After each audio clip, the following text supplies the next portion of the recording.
welcome to the Christadelphian daily readings for the 25th of January. The first of our readings will be from Genesis in chapter 41. Then it came to pass at the end of 2 full years that Pharaoh had a dream, and behold, he stood by the river. Suddenly there came up of the river 7 cows, fine looking and fat, and they fed in the meadow. And behold, 7 other cows came up after them out of the river, ugly and gaunt, and stood by the other cows on the bank of the river. And the ugly and gaunt cows ate up the 7 fine-looking and fat cows.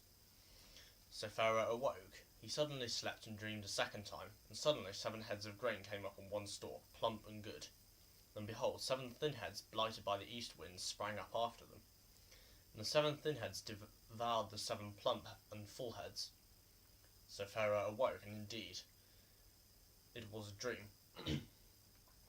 Now it came to pass in the morning that his spirit was troubled, and he sent and called all the magicians of Egypt and all his wise men. And Pharaoh told them his dreams, but there was no one who could interpret them for Pharaoh.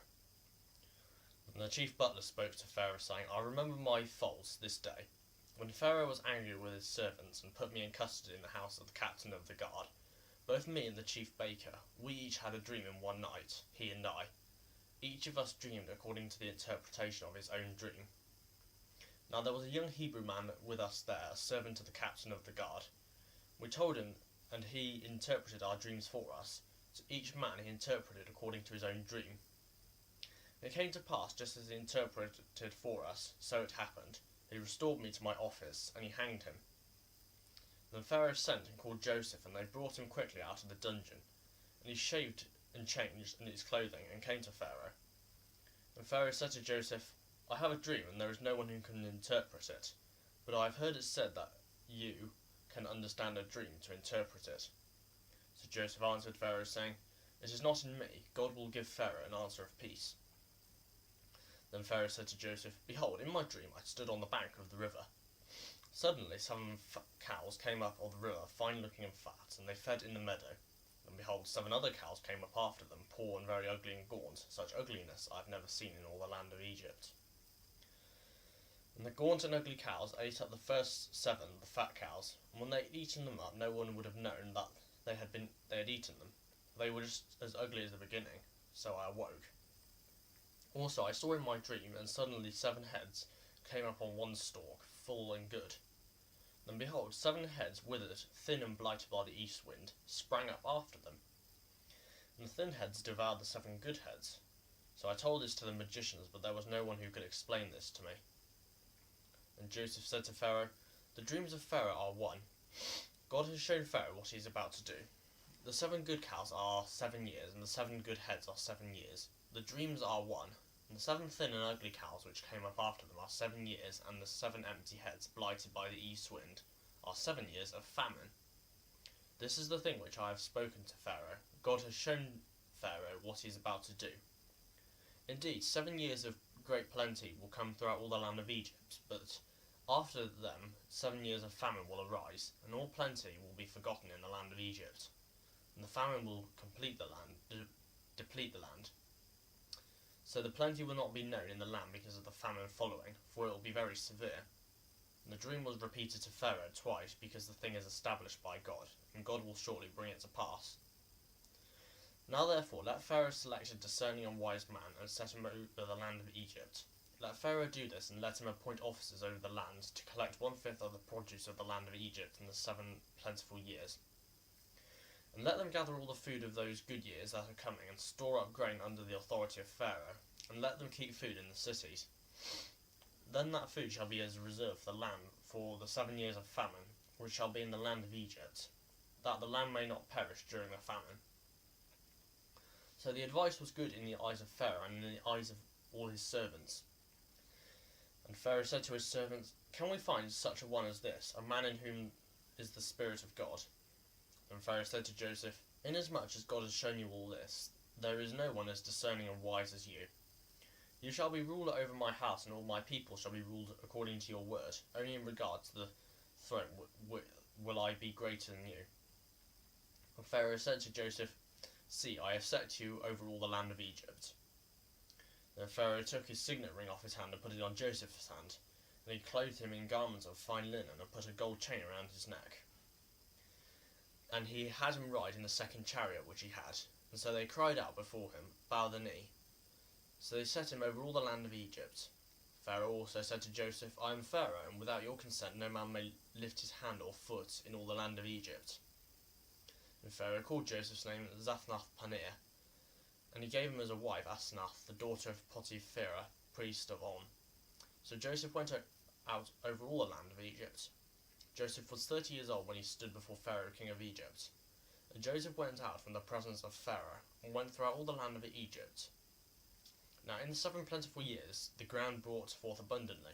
So he gathered up all the food on the 7 years which were in the land of Egypt, and laid up the food in the cities. He laid up in every city the foods of the field which surrounded them. Joseph gathered very much grain, as the sand of the sea, until he stopped counting, for it was immeasurable. And to Joseph were born 2 sons before the years of famine came, who Asenath the daughter of Potiphera, priest of On, bore to him. Joseph called the name of the firstborn Manasseh, for God has made me forget all my toil and all my father's house. And the name of the second he called Ephraim, for God has caused me to be fruitful in the land of my affliction. And the 7 years of plenty which were in the land of Egypt ended, and the 7 years of famine began to come, as Joseph had said.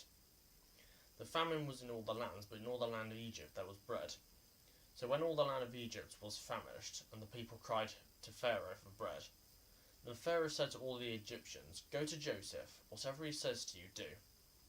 The famine was over all the face of the earth, and Joseph opened all the storehouses and sold to all the Egyptians. And the famine. The second of our readings for the 25th of January is from Psalms chapter 45. To the chief musician, set to the lilies, a contemplation of the sons of Korah, a song of love. My heart is overflowing with a good theme. I recite my composition concerning the king. My tongue is the pen of a ready writer. You are fairer than the sons of men. Grace is poured out upon your lips. Therefore God has blessed you forever. Gird your sword upon your thigh, O mighty one, with your glory and your majesty, and in your majesty ride prosperously because of truth, humility, and righteousness. Your right hand shall teach you awesome things. Your arrows are sharp in the heart of the king's enemies. The people fall under you. Your throne, O God, is forever and ever. A scepter of righteousness is the scepter of your kingdom. You love righteousness and hate wickedness. Therefore God, your God, has anointed you with the oil of gladness more than your companions. All your garments are scented with myrrh and aloes and cassia, out of ivory places by which they have made you glad. King's daughters are among your honourable women. At your right hand stands the queen in gold from Ophir. Listen, O daughter, consider and incline your ear. Forget your own people also, and your father's house, so the king will greatly desire your beauty. Because he is your Lord, worship him. And the daughter of Tyre will come with a gift. The rich among the people will seek your favour. The royal daughter is all glorious within the palace. Her clothing is woven with gold. She shall be brought to the king in robes of many colours. The virgins, her companions who followed her, shall be brought to you. With gladness and rejoicing they shall be brought. They shall enter the king's palace. Instead of your fathers shall be your sons, of whom you shall make princes in all the earth. I will make your name to be remembered in all generations. Therefore the people shall praise you forever and ever. The third of our readings for the 25th of January is from Matthew and chapter 27. When morning came, all the chief priests and elders of the people plotted against Jesus to put him to death. And when they had bound him, they led him away and delivered him to Pontius Pilate the governor. Then Judas, his betrayer, seeing that he had been condemned, was remorseful and brought back the 30 pieces of silver to the chief priests and elders, saying, I have sinned by betraying innocent blood. And they said, What is that to us? You see to it. And then he threw down the pieces of silver in the temple and departed, and went and hanged himself. But the chief priests took the silver pieces and said, It is not lawful to put them into the treasury, because they are the price of blood. And they consulted together and bought with them the potter's field to bury strangers in. Therefore that field has been called the field of blood to this day. Then was fulfilled what was spoken by Jeremiah the prophet, saying, And they took the 30 pieces of silver, the value of him who was priced, whom they gave to the children of Israel. Priced. and gave them to the potter's field as the Lord directed me. Now Jesus stood before the governor, and the governor asked him, saying, Are you the king of the Jews? He said to him, It is as you say.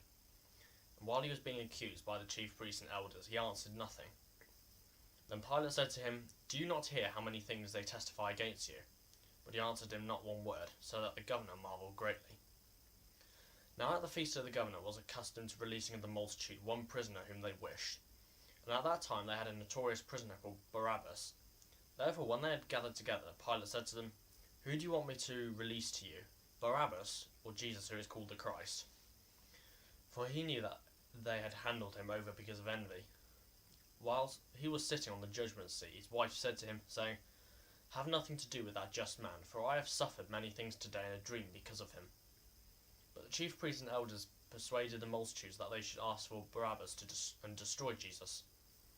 The governor answered and said to them, Which of the two do you want me to release to you? They said, Barabbas.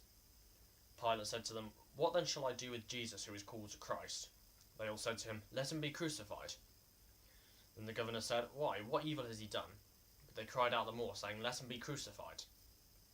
When Pilate saw that he could not prevail at all, but rather than a tumult was rising, he took water and washed his hands before the multitude, saying, I am innocent of the blood of this just person, you see to it. And all the people answered and said, His blood be on us and on our children. Then he released Barabbas to them, and when he had scourged Jesus, he delivered him to be crucified.